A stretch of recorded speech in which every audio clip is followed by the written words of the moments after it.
Blog Talk Radio.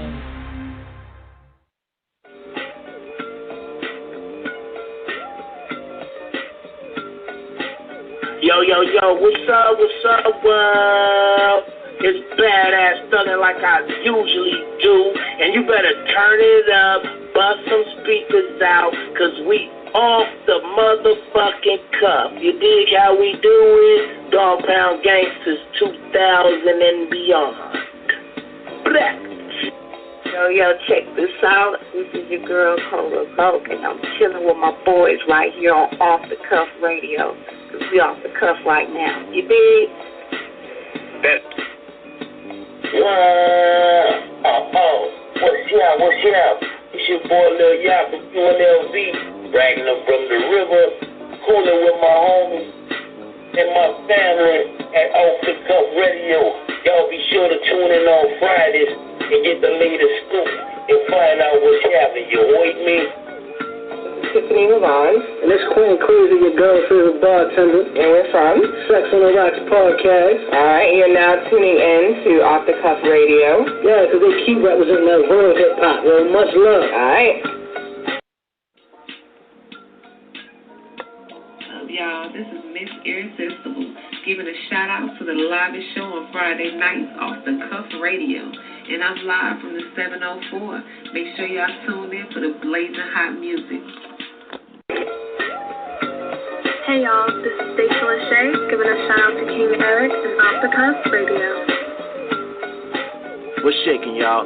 This is the Grand, one half of Lost Cause and 1/3 of that Drive Time thing. Sending my love to the homies over at Off the Cuff Radio.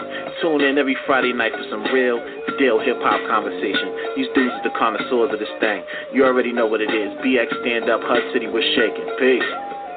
Yo, this is Dope Fresh to Dine, and y'all tuned in to the most raw, uncut show on radio, the Guillotine Team, Off the Cuff, and yo, Eric, Sandman, off of these clowns' heads. And who would have thought? We are now at episode 341 of Off the Cuff Radio, the livest and direct most hip-hop show on the web, sponsored by Buddy Boy Entertainment, sponsored by Screwball Radio, Dirty Basement. We got a full coalition here, and I wanted to do a special show tonight for a special reason, because this woman right here is very empowering. It's a special show, y'all. This woman here is a true go-getter, someone who I would consider very inspirational, intelligent, evolving, and she's only getting better, and you can see the growth and development within every day that she takes. So, without further ado, let's all welcome model, fitness instructor, entrepreneur, motivator, Miss Fayetteville, formerly known as TIARA FEYJOO. Let's go, man. Hold on one second. Let me get this line on. Come on. I think you on. Me? Yes. Welcome to Off the Cuff Radio. How you doing? I'm good. Yo, that was a lit introduction. I've never been introduced that good before. I appreciate it. I was like, I had to soak it up real nice, roll that red carpet the ground a little bit. Yes, I love it. I'm excited to be on here. Definitely. We normally do Friday nights and Sunday nights, but we had to sometimes make things a little bit flexible and make this night your night. It's about you and what you got going on. Amen. I am excited to share, and honestly, I'm just hoping whoever listening, I can say something that's going to move somebody, inspire somebody. That's what it's all about at the end of the day, period. Yes, indeed, y'all.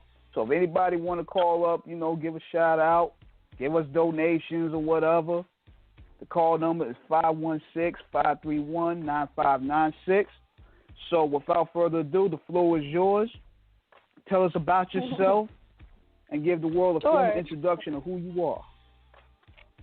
Okay, bet.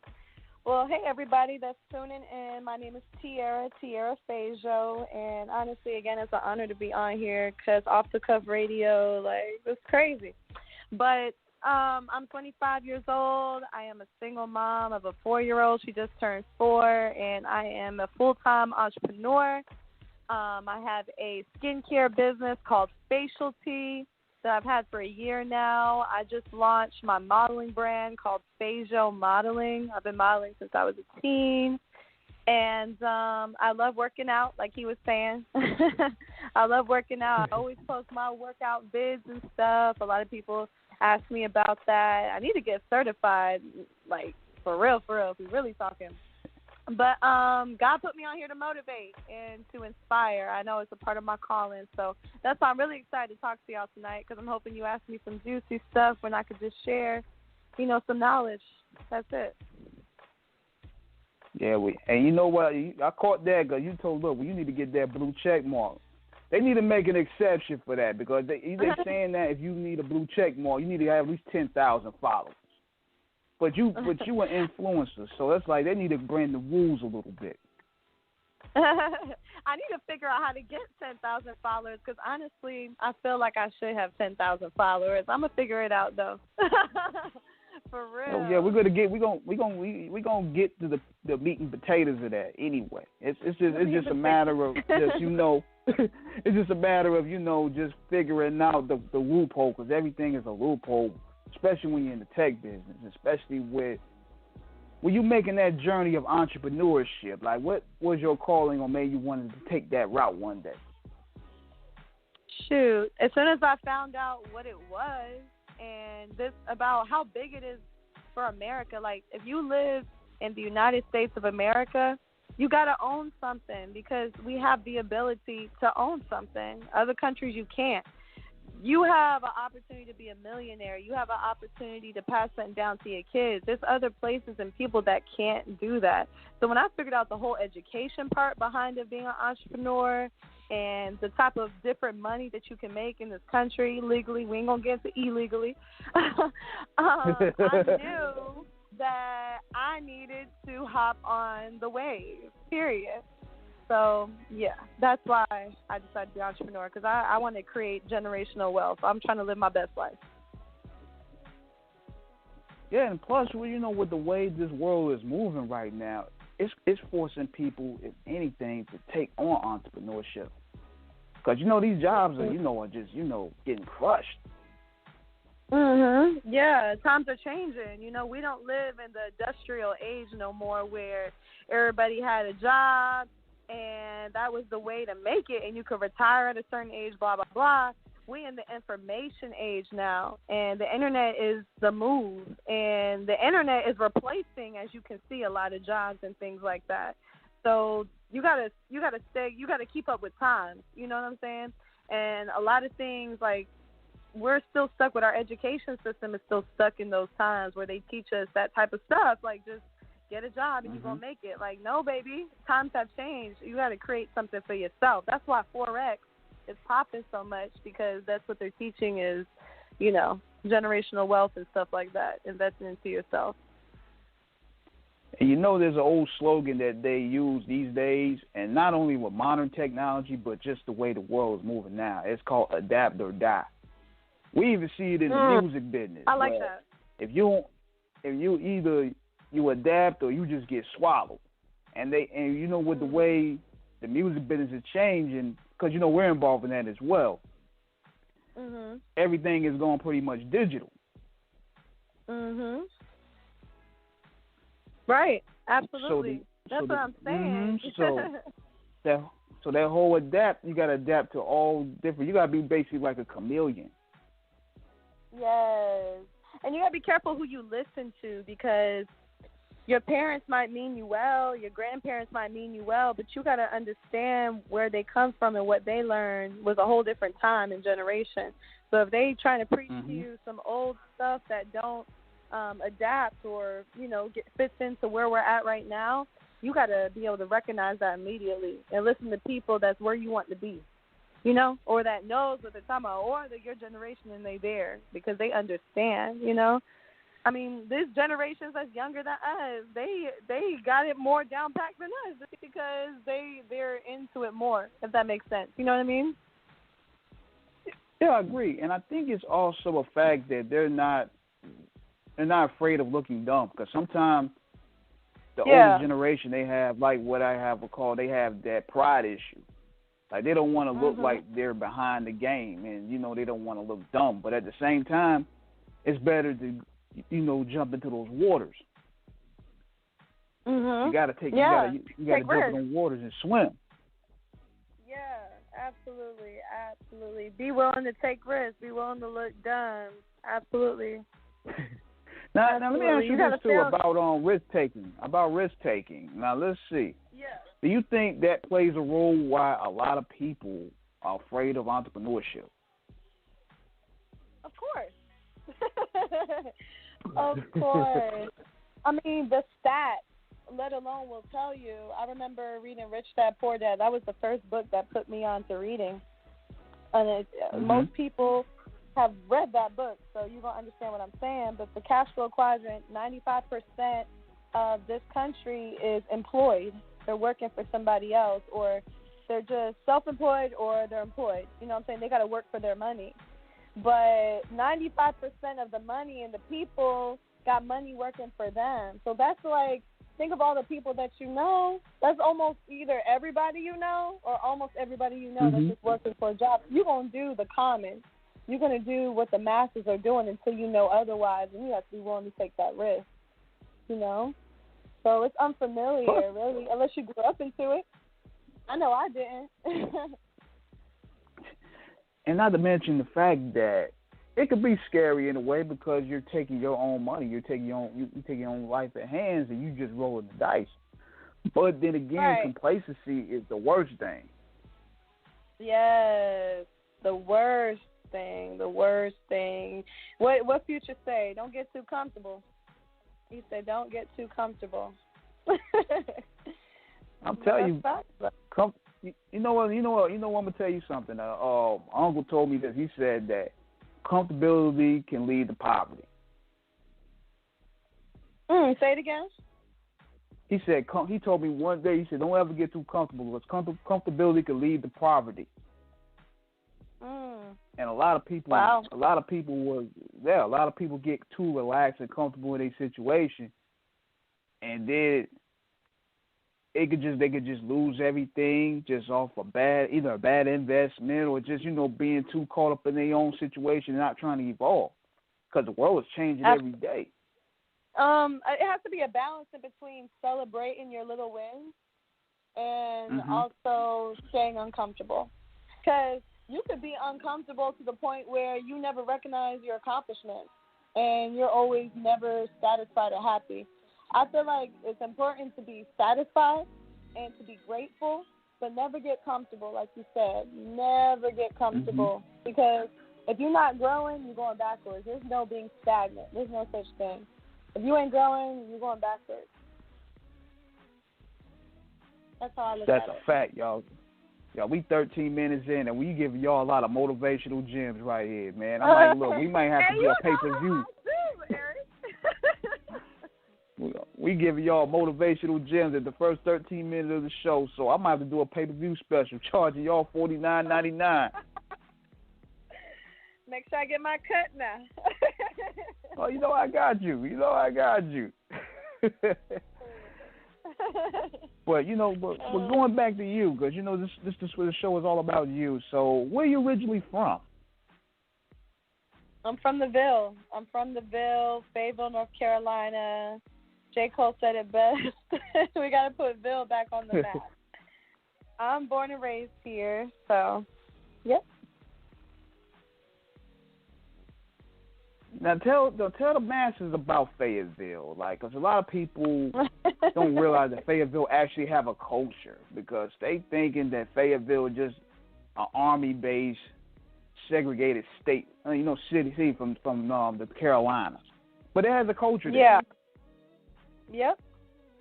I'm gonna tell you what's dope about Fayetteville. Because of Fort Bragg, you get people from all over here in this little city. So what does that mean? You get a diversity of people, like from different cultures, different ways of living. So it could be city-like because of that. Now, don't get it twisted. this is my home. I love my home. This will always be my home. I'll always talk about it, represent it, do something positive here, blah, blah, blah. But there ain't much to do here. If you want to do something, you go out of town, things like that. So a lot of people say Fayetteville's boring because of those reasons. But it's dope because of the people. The people make it dope because you got so many different people here with different talents. Like, the Ville gets slept on sometimes. Like, there is such talent in the Ville. Like, it don't make no sense. It don't make no sense. I think a lot of talent comes about the Ville, too. I'm just glad somebody like J. Cole decided to talk about it and represent it, But I forever love my city. This will always come. Yeah. Yeah, that's a beautiful thing to see because a lot of talent comes from the Carolinas, but they don't really claim it because North Carolina, for some reason, have still like a stigma about it. But, over the past decade, you start seeing more people coming to North Carolina. You seeing the state being more praised in the mainstream, and you seeing like you said, J. Cole, he praising it. So it's a beautiful thing, and you seeing a lot of the talent, like even the baby, he from Charlotte. Right. North Carolina is really lit.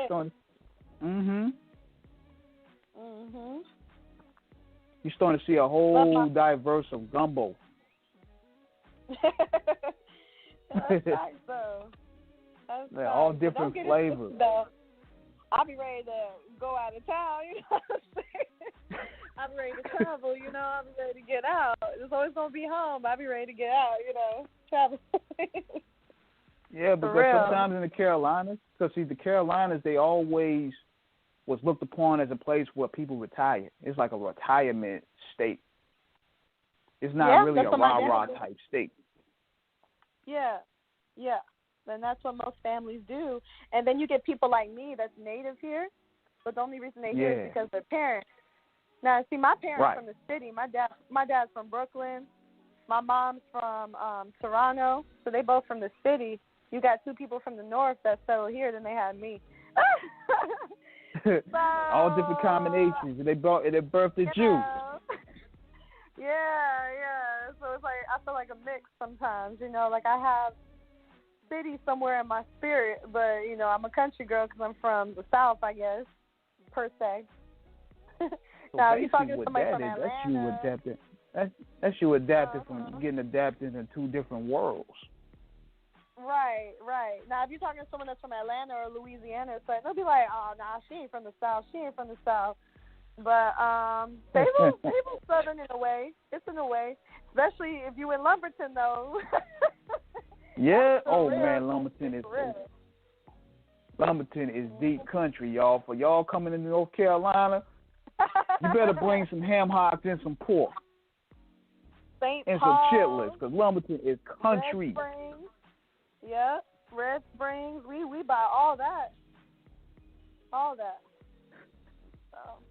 Straight up, but that's a beautiful thing seeing North Carolina finally getting his praises.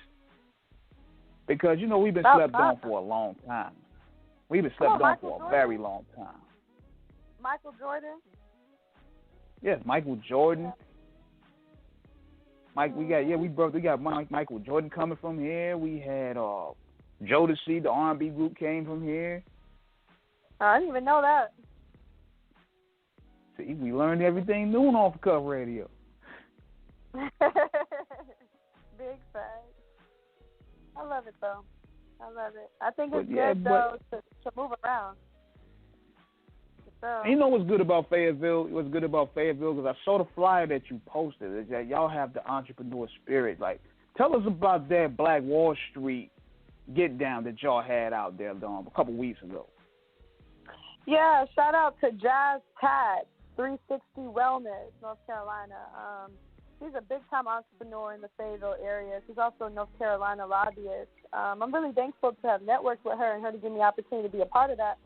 But that was an opportunity and an event to where you could see all the entrepreneurs locally, because we came together, just to represent and pretty much buy the block back. All the stuff that's going on with the police and the racism and all that, wanted to come together, pretty much buy the block back.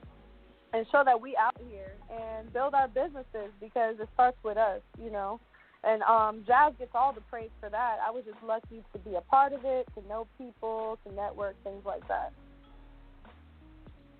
And that's a beautiful thing to see because, you know, you're seeing people within our era and our generation is just unifying and, you know, building together because that's what it's all about. Because you can't have nothing without unity. And that's the thing. Stuff like that in Fayetteville happens. You know what I'm saying? Like, events like that. And if you're a native from here, I think it's just such a big deal. And I think it's such a big deal to be a part. Because there's some people here that complain, like, don't nothing happen here, there ain't nothing to do. And, yeah, it's not, when it comes to a partying perspective and stuff like that, there's not. But there's also so much opportunity, too, that you could take a hold of, events, things like that. I'm trying to get more into, one thing I can tell you, I think I told you about this, Eric, but my nonprofit that I'm working on right now is just an organization called Praise Her. It's an organization that gives back to single mothers and my community. And I had one event where I was able to give back to about 9 single mothers, give them facials, free gifts, we got the fellowship, things like that. But when stuff like that happens locally, you know, it gets put out there, but I don't know, some people just lazy.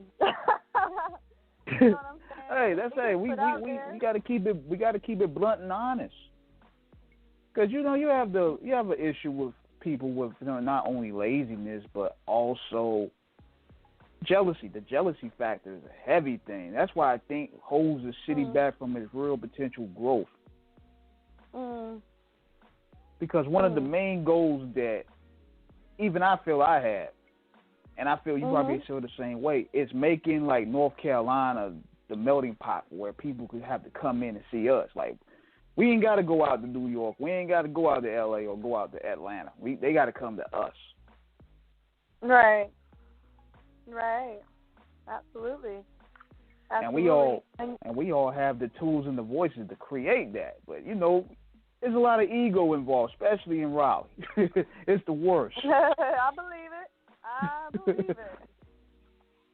Damn, I believe it. Now, Off the Cuff Radio, aren't y'all in Raleigh? Yes. Yes. I like Raleigh a lot. Yes, a lot of people. Yes, because Raleigh is actually growing. Yeah, and people from Fayetteville come to Raleigh when they try to make moves, all types of moves, business moves, party moves, everything. Now, what caught my eye today was this, and I actually was about to hit your line before we hit the air when you say you was canceling your Instagram, and I was like, hold up, you got to check in with us first. This is right. You can't just drop out the game like that. You got to check in with us. Now, do you sometimes have them blackout moments where you just want to give all that up? Yeah. I knew you was gonna call me out. I had to. Yeah, I mean, we can talk about that for sure. I would love to talk about that. We can. Yeah, definitely. Like what? Like, you know, because sometimes we caught up in a new era where, you know, technology is the move, and it's a beautiful thing because it connects you with a lot of people that think like you.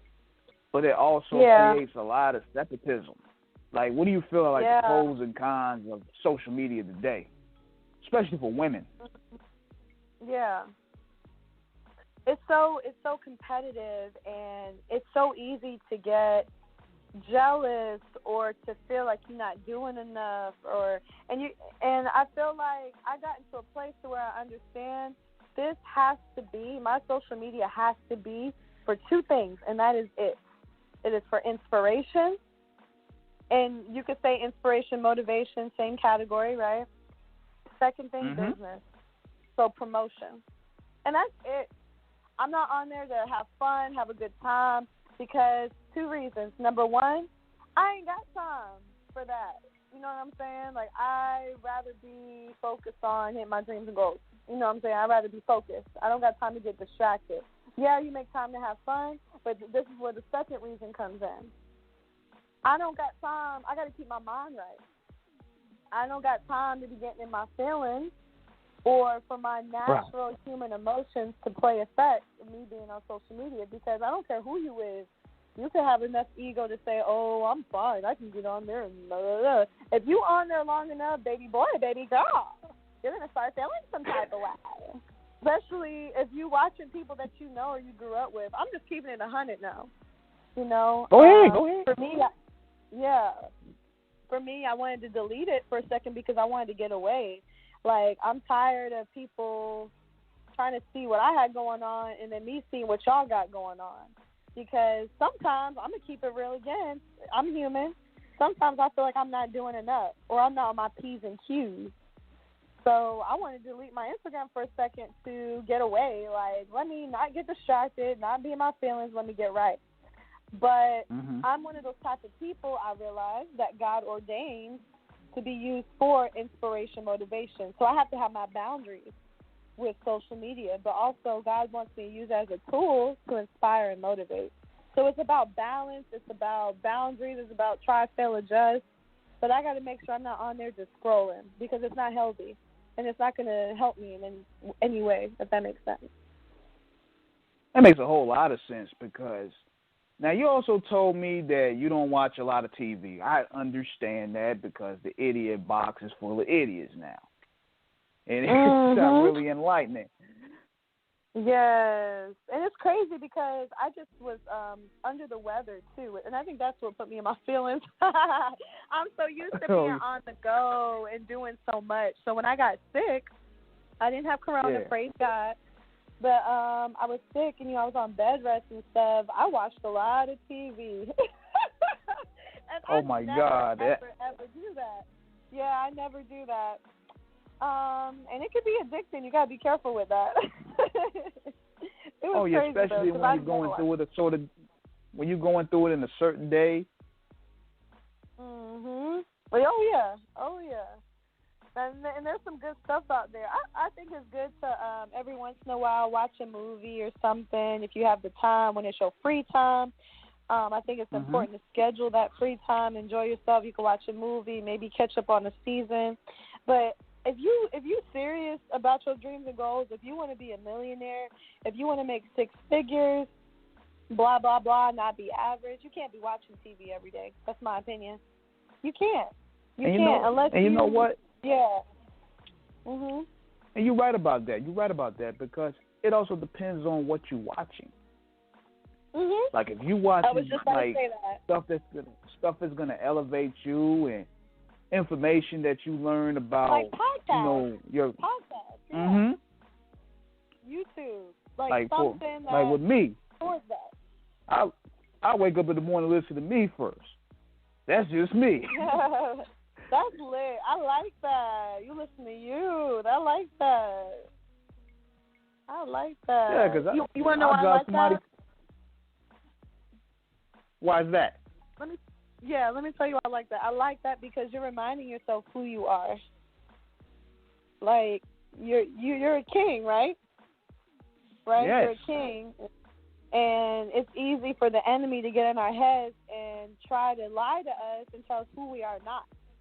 And it's also easy, disagree or agree, whatever, for us to believe those lies. So by you listening to yourself every day, you're reminding yourself who you are, like who God created you to be, your purpose, and again, like who you are. It's just as simple as that. I like that. And not to mention, it keeps you on your swing because you got to listen. At the end of the day, you your own best judgment. And sometimes I would just listen to shows of myself before I listen to anybody else. So I'm like, look, I got to tune into me first. Then I see whatever somebody else is talking about so I can see what I can improve on and what angles I can take to make things into my own style. Because when you're doing your own thing, it's about finding your own voice as well. You don't want to make it like you're copying somebody. Yeah, absolutely. Yeah, establishing your own identity is the key. Yeah. Amen. Absolutely. And you know what? And the beautiful thing about this is with what you're doing. Now, tell us about the fitness journey or makes you want to take that route because you be going hard on the gram, yo. I be like, shit, I can't even. I feel guilty eating this steak. Then I sit down. Then I sign on to you, see what you doing. I'm like, yo, I'm about to put the steak down. Right. Made me your timeline made me feel guilty. I'm sitting there about to enjoy this steak. I'm about to enjoy this steak. Put that donut down. It make me mad too. It makes me because I'm sitting there. I'm like, okay, I'm about to enjoy this steak because we ain't had a steak in a while. Then I come in your timeline, you running up and down the steps. I said, damn. Hey, look, they got protein. It's not that bad. It's not that bad. Oh, but what made you want to take on that journey? That's a good question. It's definitely been a journey. That's the key word. I'll sum it up, though. I've been working out for about 2 to 3 years consistently, like without stopping since this year, January, beginning of this year. I worked out every single week, at least 1 to 2 times since January every week. It became a habit. Before that, it was on and off. But I started my journey with my trainer. It's been a year now, as of September, I believe. And my biggest key element was accountability.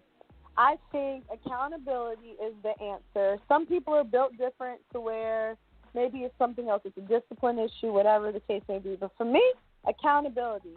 Somebody's counting on you to show up. You gonna show up. You might not show up for yourself, but old boy, old girl, whatever is showing up. Oh yeah, you gonna show up. And once you keep showing up, it becomes a habit. To where if you don't show up, you don't feel right. You don't feel like yourself. You don't feel comfortable.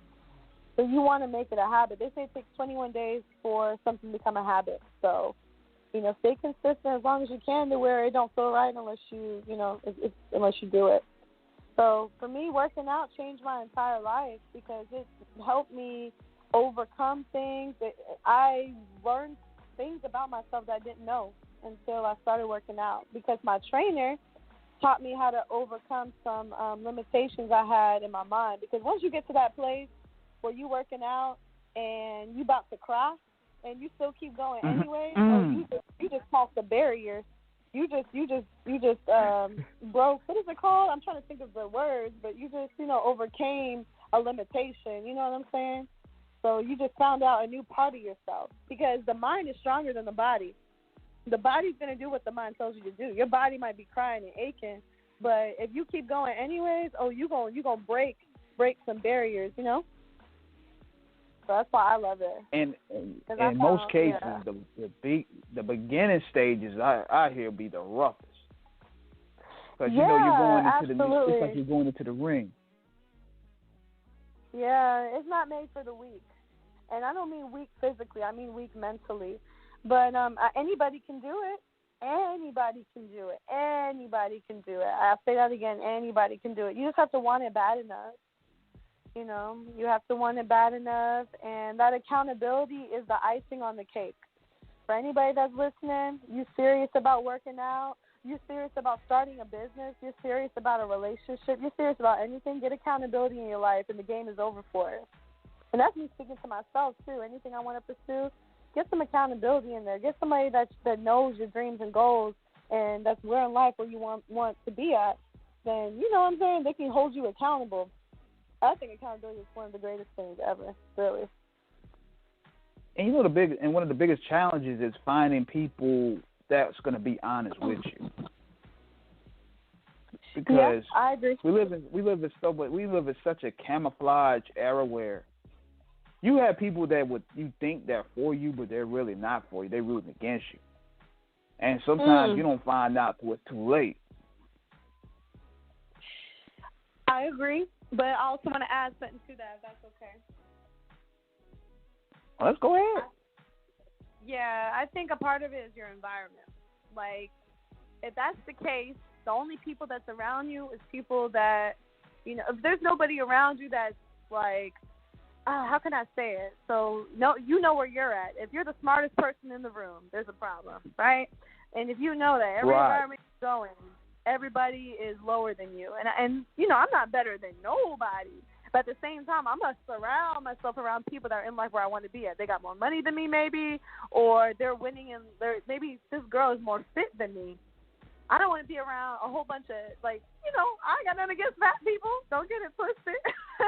I have, some friends that ain't that worried about fitness, but I can't be around those type of people all the time because guess what's going to start happening? I'm going to start getting out of shape because I'm going to be around people who have different habits. You know what I'm saying? People that have habits that I don't need. So what I'm saying is your environment is everything. You need to get out of your comfort zone and get in some environments where you could find some people like that, if that makes sense. So, yeah, I think, now, that, you're right. Now, that comfort zone is something else, man, because the comfort zone has hindered a lot of people's potential. Right. Like, there's a lot of great men and there's a lot of great women that have potential to possibly be the next big thing or the next big podcast or the next fitness instructor, but they let not only their comfortability, but their lack of confidence shake them. So with you, how do you maintain that confidence? Because I know how it's very challenging as a woman dealing with these sharks in this world. Yeah.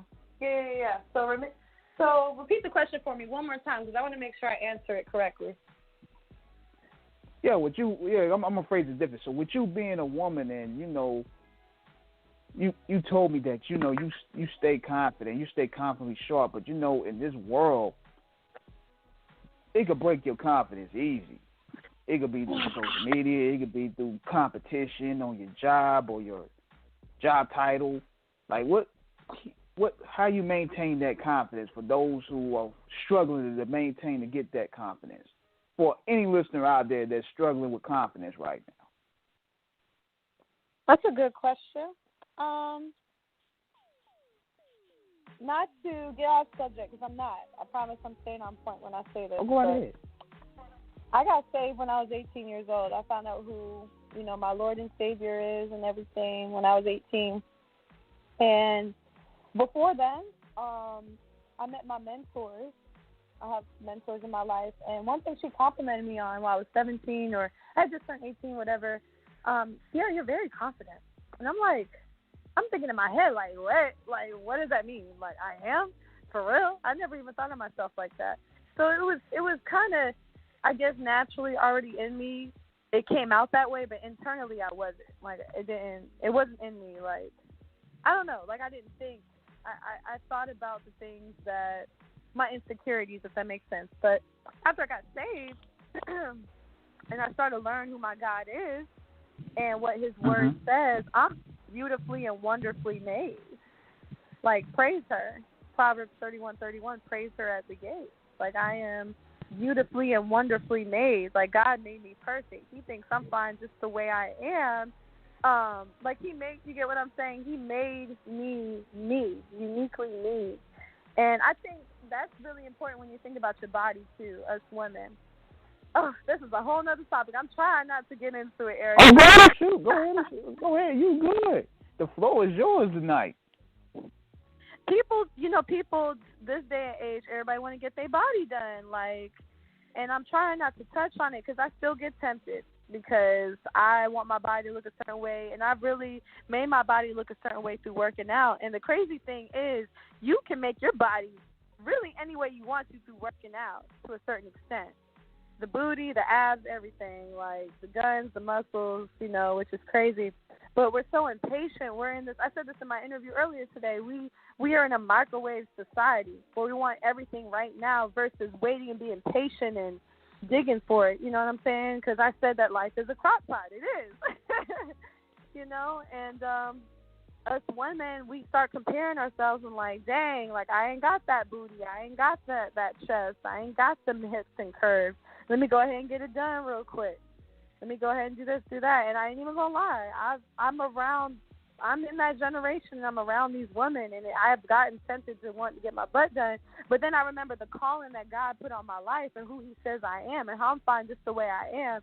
And how if I really want my body to be better, I can really do that in the gym. I can really do that through my diet. And that by me doing it that way, I'm inspiring women to do the same thing. Versus, I know if I got my butt done, I already know I'm going to inspire some people to do the same thing. I already know that. But that's not good, though. I'm not going to really feel too proud about that. That's just me, though. I'm not judging nobody else. I promise I'm not. But me personally, like, no matter how tempted I am to get my butt done, nah, I'm going to go ahead and do however many squats and donkey kicks and, you know what I'm saying? And I hope I didn't get too off topic, but the answer to your question was my confidence. Yeah, my confidence comes from God. Yeah, you good because actually it correlates to what we was talking about, because people today, because like you said, we live in a microwave society, and they find validation in the wrong things. Yeah, like, yeah. Like, you know how when they get the like button, that's like the new drug right now. That's like the new morphine right there. Yeah. And I know I just pissed somebody off, but I'm just going to keep it 100. If I pissed you off, I'm sorry. It is what it is. I'm not judging. It's off the Cuff Radio. It's all you on us. It is what it is. Like, I have friends who've gotten their body done, and I'm not judging them, and I'm happy for them, and they look good. If they're happy, I'm happy, you know. It's just me personally, TIARA FEYJOO, I can't do it because I know the calling God has on my life, and if I do that, I'm basically saying, you go do it too. And I ain't going to feel good about that because I feel like God wants me to inspire people to do it through fitness, you know, or whatever the case may be. So that's how I look at it for me. That's it. You got to make it personal for you. And you know what's a beautiful thing is that you're not secretive with your faith. Because, you know, in the entertainment business and, you know, with business in general and just the world period, they're very suppressive with their faith. They're not really willing to put their, you know, belief system out there out of fear of being chastised. But you let it be known, like, look, that's my religion. That's what I'm raised in. That's what made me who I am. I admire that. Thank you. For me, and that's the thing too, Eric, it's not about the book. Like, okay, let me rephrase that. It's not about going by the rules, like religious. You know what I'm saying? Like, oh, God says don't do this, so don't do. It's not that. It's a relationship thing. It's a relationship and knowing your calling, knowing your purpose, and by having that relationship, God will reveal it to you. Period. Especially through your journey. So, with all that being said, and then here's the thing, too. I'm not perfect at all. I cuss sometimes, you know what I'm saying? I might twerk a little here and there. I'm not perfect. So, don't try to look at me like this big old religious person. I just have a good relationship with God. That's it. And I know what He wants from me. And I'd rather keep moving forward than backwards. That's it. So, you know, and it's hard for me to hide that. Like, how can you hide that? How can you hide that? Like, if that's who you are, like, for me, I am nobody without God. Like, I am nothing at all. So how can I hide that? I don't see how people hide that, you know? Maybe they're looking at it in a religious perspective then, because me personally, I'm not. Right. I'm looking at it as a spiritual, personal relationship type thing, like, this is what it is. So if you don't like it, it is what it is. It is what it is. You know? It is what it is. And I think, and it's a rare thing because, see, if people find that intuition in their spirituality, it could take them far because it gave their life a purpose. Mhm. Like, people find purposes in the wrong things, and a lot of times, like, the car ain't gonna really make you feel fulfilled. The house ain't gonna make you feel fulfilled because everybody, when they get that, you're gonna have the, oh, I got that. What's next? Oh, I got that. What's next? Oh, I got this. What's next? Yep. Because there's one crazy. There's some game I learned too. Like, you know, there's a lot of people that have millions, but they're morally bankrupt. Yeah. Big facts. Big facts. Somebody that was my mentor's mentor, like deep down the line, something he would say is, I wish I could say it exactly how he did, but it was something like, success is not a destination, it's a journey. It's who you become through the journey. Happiness. happiness is found in the journey to success. And it's not exactly how he said it, but that's basically what he said. So you find happiness in the pursuit of a goal or dream. When you're in the pursuit, you're in the journey, like you're going towards it. So if you think you're gonna find happiness when you hit this level, you think you're gonna find happiness when you get this object, this materialistic thing, or when you hit this level, nah, bruh, it's gonna be through the journey, because now God is molding you into who you need to be to receive that, and that's where the happiness truly comes from. I was telling my friend just before this interview, he was like, I don't set goals. He said he don't set goals. He just, and this is a, someone I admire, a successful person, to each his own, right? Mm-hmm. He said, he'll aim for stuff. He'll have the vision, and he'll just work towards it. And he don't care if he hits it, for example, in 2 months or a year. It's just going to happen. And I'm like, that's dope. That's cool. But if I could share something with you, something my mentors told me was that it's not about, when you set goals, it's not about reaching the goal. It's more so about who you become in the pursuit of reaching the goal. Because if I set a goal in 2 months to have abs, and I don't get my abs, but guess what? I got so much closer to having them abs because there was an urgency put on it. And I looked at that goal every day. I thought about it, and I worked towards it. So I'm so much more closer than I was if I wouldn't have made that goal.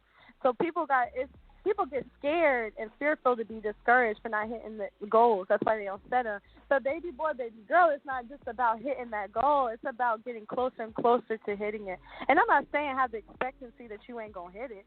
Yes, you could probably hit that ab goal in 2 months. But if you don't feel like the world just ended, you just got so much closer, if that makes sense, Makes a whole lot of sense, because that can correlate into a lot of attitudes of life. Just like, for example, you look at when a lot of these teams in the sports world, when they win that championship, they ain't crying because they winning. They crying because they thinking of the journey that they had to do, the sacrifices, the time that they had to leave. The time they had to leave their home, they loved ones, the sleepless nights, the hard work. Yes, that's good. Yeah, absolutely. Those are tears of reflection of that grind, especially when they win that first championship. You know what I'm saying? You see that, but it's that abundance of joy knowing that your hard work make you reach that impeccable level. Yes, absolutely. And the first thing I think about is lottery. Like, they say over 90% of lottery winners go bankrupt, and that's because they didn't work hard for what they just won. It was automatically given to them, and they didn't have no sense of how to handle money in the first place because they didn't work hard to figure it out. They didn't work hard to keep it or know how to handle it or anything. They just received that money, and of course they're going to just freaking splurge it and it be gone because there was no hard work involved. One last quick thing too, because Eric, once you get me going, I can't stop. So I'm gonna say. You go ahead and flow. Go ahead. We flowing right here. One of my mentors used to be like, "Would you wash if you rented a car, would you wash it? Like, if you rented a car, would you wash it? Would you take care of it? Would you get it detailed? Like, I'm pretty sure you're going to say no. But if you buy a car, yes, you're going to get it washed. You're going to take care of it. Because why? Because you own it. Because it's yours. That's something that maybe you so-called worked hard for. Or that's something you own. It's yours. You take value in it. Versus renting it or something that's just handed to you. You know what I'm saying? You're going... And that's the sad thing about our generation, bro. That's the sad thing. And it starts in the home. Hand-me-down. Everything starts in the home. Yeah, because, it looks like, you look at it like, too, like, you're going on the generation gap. It created an atmosphere where second-place trophies is out there for people now. Because it used to be first and nothing else. I grew up where even when you got second place, you felt bad. Now you getting trophies just for being second and third place. I'm like, hold up, nah, I can't take that. Don't hand me down. I want to be the number one. So that, to me, that's what killed the drive for a lot of people in society. It create the complicity mindset now, because it's like, oh, I'm still gonna get my reward anyway for being second place. Why work hard? Yeah, they missing the point. Yeah. They missing the point. Yeah. When I did the pageant, my mindset was at least top 6, bro. At least top 6. Like, what am I doing this for if I don't plan on winning? If I don't plan on placing, you know? You got to have that mindset. Especially, I don't see how you can't have that mindset with all the money it takes to invest. Jesus. Why invest all that money if you don't plan on winning? But that's a whole other story. Cause the way I was looking at it with this pageant here, because I want to get a little bit of this. Now, tell people what goes on behind the scenes with these pageants. The hard work, all that stuff. Yeah, it's definitely hard work. If you didn't put hard work in, shame on you. And I hope you don't win if you didn't put hard work in, because that's just crazy. But no, it takes hard work. It takes dedication. It takes a mindset. Ooh, I definitely want to talk about that. But just so you know, FYI, everybody, this was my first pageant. You know, I've never done pageants ever in my life, but I felt worthy not only because I was asked to do it, but also because I model, I do motivational speaking, and I do positive things in my community. So I automatically felt like I would fit in, which I did, and I'll talk about that. But what goes on behind the scenes is number one, why do you want to be Miss North Carolina, or whatever the title may be, right? For me, it was Miss North Carolina. And I was thinking in my mind, I decided I was going to do the pageant because she asked me, and I finally decided, okay, let me do it because this is going to give me more clout. It's going to look good on my resume. It's going to be a good experience. I'm just keeping it G with you. But then I spoke with Miss Jessie Smith, from the winner of Miss North Carolina 2019, and she automatically downloaded the mindset in my mind, and I had to really meditate on it, which was Miss North Carolina is a role model. Miss North Carolina is somebody who wants to make a change in their community and make a difference. It's somebody who represents. It's a representation. It's a role model. And you dig deep into that. I mean, it's a big deal. And automatically I had to realize, wow, so I might have to change some things about myself. I might have to really change. This is a lifestyle. This ain't no little fun thing that you win. Yay, I'm Miss North Carolina. Woo. No, this is a lifestyle. So automatically I had to get that mindset. So that's really important. I think with pageants, you have to download the mindset. There are different type of pageants, by the way. Some of them might be just the glitz and glams, and you win a little title. But some of them are real, and that's what I had just experienced, was a pageant that's really about making a difference and really about the people. It's not just about being cute, or being, crazy. Like, you would think these pageant girls are a little snotty, a little jealous girls that all hate on each other. You can automatically have that stereotype, because I didn't know what I was getting myself into. But when I met the ladies, I felt I fitted in right away, because they were all like-minded. We all cared about our community and making a difference, walking into our purpose, being that all-over phenomenal woman. I looked at it like that, being Miss North Carolina. It's that phenomenal woman, Miss or Mrs. Mrs. is even a bigger deal, because you're that phenomenal wife, phenomenal mother if you have kids, and that phenomenal role model. But long story short, after meeting all the ladies and stuff and, doing the competition in the pageant, I won Miss Congeniality 2020. And I didn't even know what that meant at first. But then I learned what it meant, and I felt blessed beyond words can say. Like, I can't even verbally explain it to you, because automatically I felt like I won a respect award. Because before I tell you what it is, some of y'all already know what congeniality and whatever it means, but the way you win that award is your peers vote that for you. So there was 4 different divisions: Miss North Carolina, Miss South Carolina, Mrs. North Carolina, Mrs. South Carolina, right? And we all had to, each in our division, vote for who we wanted to be Miss Congeniality. So my division, pretty much, if not all the girls, most of the girls voted for me. So once I understood that, automatically I felt tons of respect. Like, I felt like I won a respect reward, and at the same time, I felt like I came there for what God called me to do, was to impact the ladies around me. So Miss Congeniality pretty much means you have a pleasing personality. You have you are a people person. You pleased everybody there. You know, you made a difference while you were there. So that's what I won, and that spoke to me deeply, like spiritually, my soul, my body, everything, because I know that's what God called me to do, is impact people. So for me to win that award, just meeting those girls for not too long and for them to vote that for me, it meant the world. So I know I came there for what I was supposed to do. Even though I ain't win Miss North Carolina, I know, and you told me that too, Eric. You said a win is a win.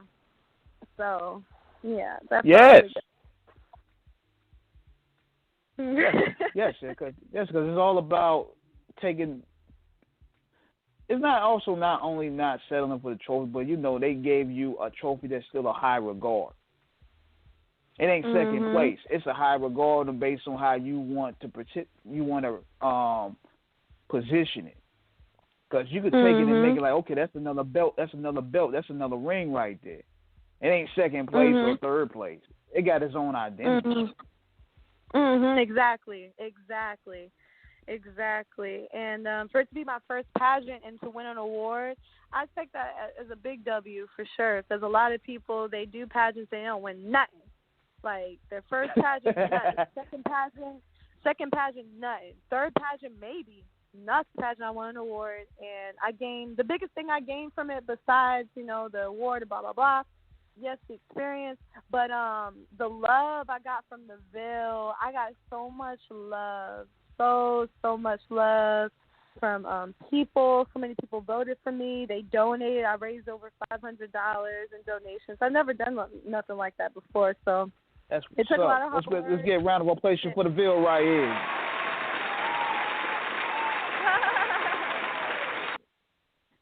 Round of applause for the Ville right here, showing Miss Fayetteville some love. Yeah, big facts. Too good. But yeah, it was an amazing experience. I'm thankful, very thankful. That's a beautiful thing. Now we wrap it up on time. Man, it's crazy. It was almost a full hour already. You might have to come back when you get another trophy. I'm ready. But really though, you go ahead and plug your social media handles and let people know where they can find you. Bet that. So, yes, thank you, everybody who was listening, and it's definitely a blessing to be able to share my story. If I impacted one person tonight, amen, it was worth it. And my Instagram is @IAM _ first name, last name, TIARA FEYJOO, TIARAEYJOO, @IAM _ TIARA FEYJOO. On Facebook, you could find my modeling brand, Feyjoo Modeling, FEYJOO space modeling. And that is my social media. Thank you for having me, Eric, Off the Cuff Radio. Y'all is so lit. I can't wait to see what else y'all have in store for the world. Oh, yeah, we're going to have a lot in store. And I'm telling the people right now, stay tuned on these moves we making here. I might start getting that Joe Rogan money on y'all. I need that $100 million deal. So y'all got to stick with me so everybody can eat. Amen. Period. But definitely, thank you, Rick. We definitely appreciate you joining us. I mean, it was 2 months in the making and trying to get you down. I know you're a busy woman. You got a lot of things, and you know you handling your purpose. But for you to come do it, chop it up, you basically our first model that we had up here.